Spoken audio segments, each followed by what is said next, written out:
Mind கொஞ்சம் சரியில்ல அப்படின்னா கார் எடுத்துட்டு நாங்க எங்கேயாவது கிளம்பிடுவோம். இந்த டைம் நாங்க போனது வந்து இடுகம்பாளையத்துல இருக்க ஒரு அனுமர் கோயில் தான். போற வழி எங்கேயும் ஸ்ட்ரீட் லைட்டே காணல. இவங்க வேற லைட்டை ஆஃப் பண்ணி காரை ஓட்டிட்டு என்னை பயமுறுத்திட்டு தயவு செஞ்சு மாத்தடி நீ.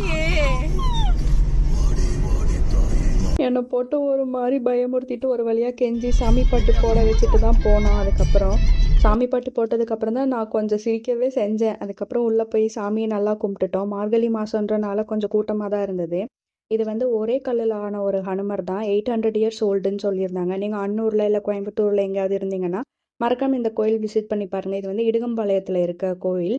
இது ரொம்ப வில்லேஜ்குள்ளே இருக்கனால அவ்வளோக்கா யாருக்கும் தெரியுமான்னு என்னன்னு எனக்கு தெரியல. நீங்கள் இந்த சரௌண்டிங்கில் இருந்தீங்கன்னா கண்டிப்பாக வந்து விசிட் பண்ணி பாருங்கள். அன்னூரில் சந்தை போட்டிருந்தாங்க. சந்தைக்கு போய் வீட்டுக்கு தேவையான பொருள் எல்லாம் வாங்கிட்டு, எனக்கும் பெங்களூருக்கு கொஞ்சம் கருவாடு வேணும்னு சொல்லி கருவாடு வாங்கிட்டு, ஸ்நாக்ஸ் சாப்பிடாம எப்படி அங்கே இருக்க ஸ்நாக்ஸ் எல்லாம் சாப்பிட்டுட்டு, சோளக்கருது எல்லாமே 10 ருபீஸ்னு போட்டிருந்தாங்க.